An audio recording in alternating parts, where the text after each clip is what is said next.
ഇതാണ് റാഗി അല്ലെങ്കിൽ finger millet.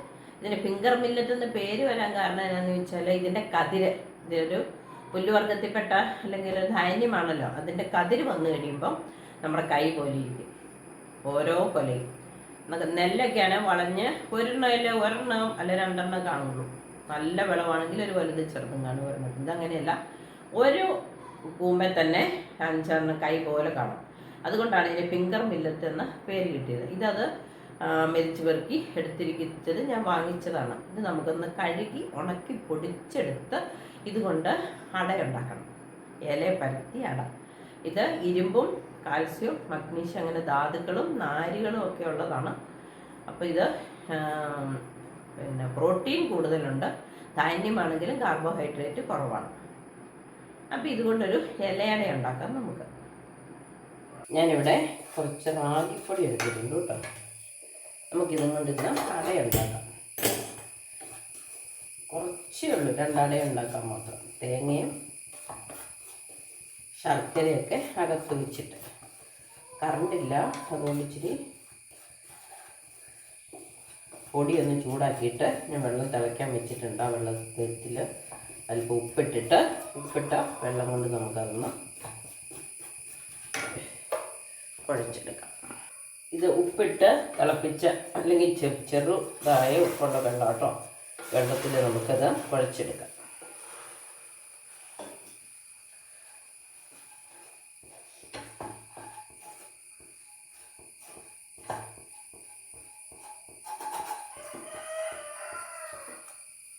റാഗിപ്പൊടി ഇങ്ങനെ കുറുകി വരുന്നതായതുകൊണ്ട് അല്പം വെള്ളം കൂടിയാലും കുഴപ്പമില്ല. നമ്മൾ അടുപ്പത്ത് വെച്ച് ഇളക്കുമ്പോൾ അത് നന്നായി വന്നോളും.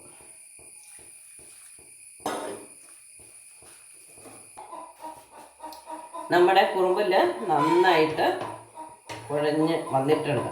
ഇനി ഇതൊന്ന് തണുത്ത് കഴിഞ്ഞിട്ട് നമുക്കത് പരത്താൻ പറ്റുള്ളൂ. അപ്പോഴത്തേനും ചെന്ന് വാഴയില എടുത്തുണ്ടോ ഇതൊന്ന് മൂടി വെച്ചിട്ട്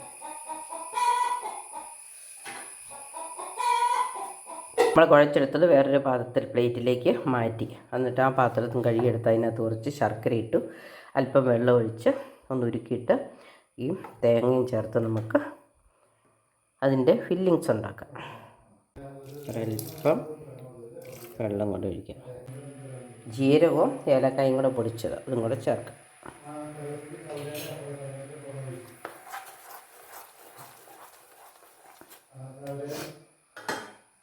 ഇനി തേങ്ങ ഇട്ട് കൊടുക്കാം.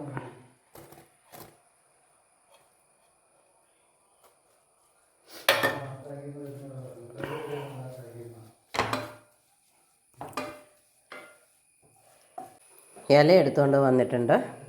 ഇനി നമുക്ക് ഇത് കനം കുറച്ച് ഇതിലേക്ക് പരത്താം. ഇഡലി പാത്രം അടുപ്പത്ത് വയ്ക്കാം.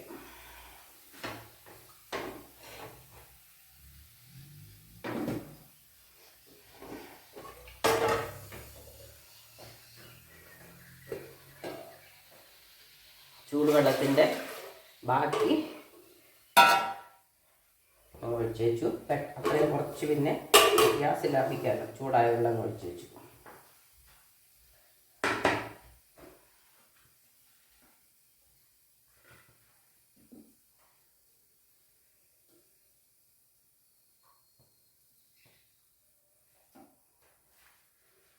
ഇതിനൊരല്പം ചൂടുണ്ട്, അതുകൊണ്ടാണ് ഞാൻ ഈ പാടുപെടുന്നത്.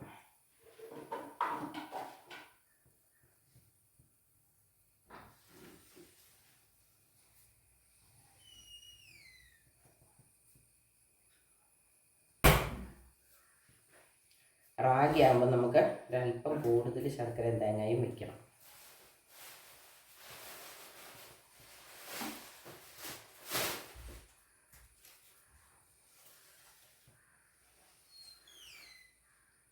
നമുക്കിത് മടക്കിയെടുക്കാം.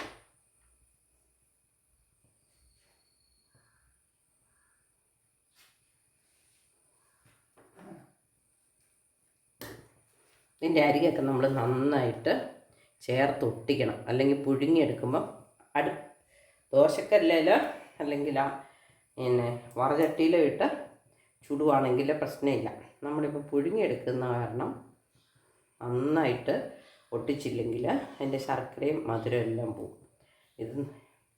രുചി കൂടുതൽ ഓട്ടടയായിട്ട് ദോശക്കല്ലിലോ ചട്ടിയിലോ ഇട്ട് ചുടുക. നന്നായിട്ട് വെന്തതാണ്. ഇനിയിപ്പോൾ അത് ഒന്ന് ആവി കയറിയാൽ മതി. നമ്മൾ ചൂടുവെള്ളത്തിലിട്ട് കുഴച്ചതാണല്ലോ.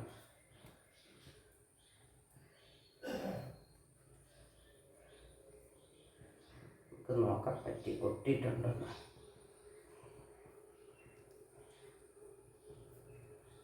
അരിയൊക്കെയാണ് ഇതിനേക്കാൾ പെട്ടെന്ന് ഒട്ടും. അരി ഇച്ചിരി പശ കൂടുതലുണ്ടല്ലോ. ഇത് അരിയോളത്തോളം ഒന്നും പശയില്ല. ഇതേ വെള്ളം തിളച്ചിട്ടുണ്ട്. ചൂടുവെള്ളമല്ലേ നമ്മൾ ഒഴിച്ചത്. വെള്ളം തിളച്ചു തുടങ്ങി അതിനകത്തോട്ട് വെച്ച് കൊടുക്കാം. അടുത്തതും കൂടെ പരത്താം.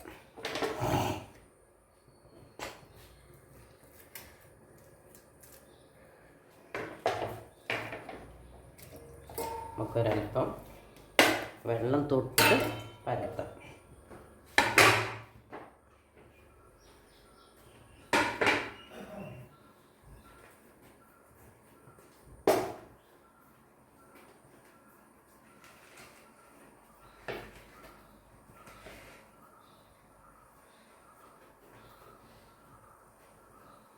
ഒരൽപ്പം മാവ് കൂടുതലാണ്.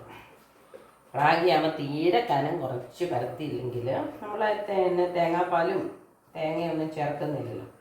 ഞാൻ അരിയാണെങ്കിൽ അതിനകത്ത് തേങ്ങാപ്പാലോ അല്ലെങ്കിൽ തേങ്ങയോ ചേർക്കും. ഇത് റാഗിക്കകത്ത് അത്രയും വശപ്പെടുത്തം ഇല്ലാത്തതുകൊണ്ട് തേച്ച് കഴിഞ്ഞാൽ ചിലപ്പം അടവിണ്ട് കയറിപ്പോവും.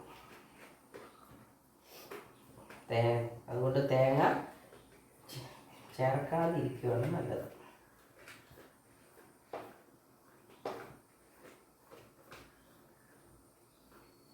നമ്മുടെ രണ്ടാമത്തേതും പരത്തി കഴിഞ്ഞു. ഇനി നമുക്കിതിലേക്ക്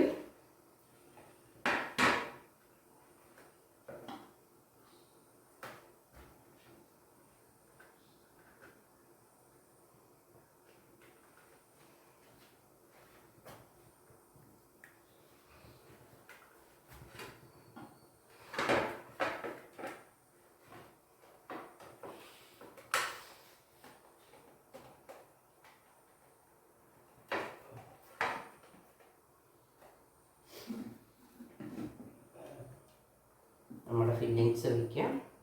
നല്ല രീതിയിൽ ഫില്ലിങ്സ് വയ്ക്കണം, അല്ലെങ്കിൽ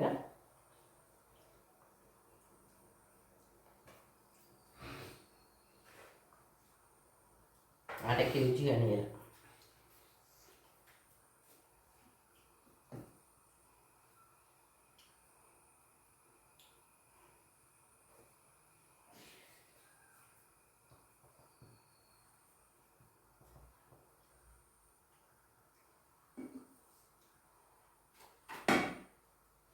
റാഗിക്കകത്തും ഇരുമ്പ് ധാതുക്കളൊക്കെ ഉണ്ട്, പ്രോട്ടീനുണ്ട്.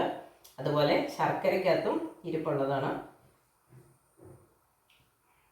അപ്പം നല്ലൊരു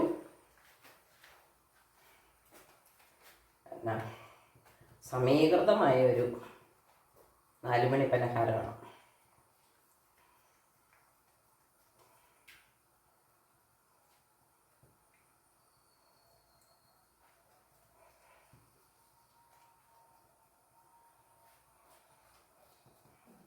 നന്നായിട്ട് ഒട്ടിച്ചില്ലെങ്കിൽ പണി കിട്ടും.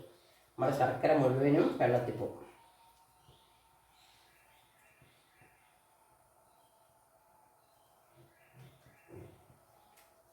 നമുക്ക് അടച്ചു വെച്ച്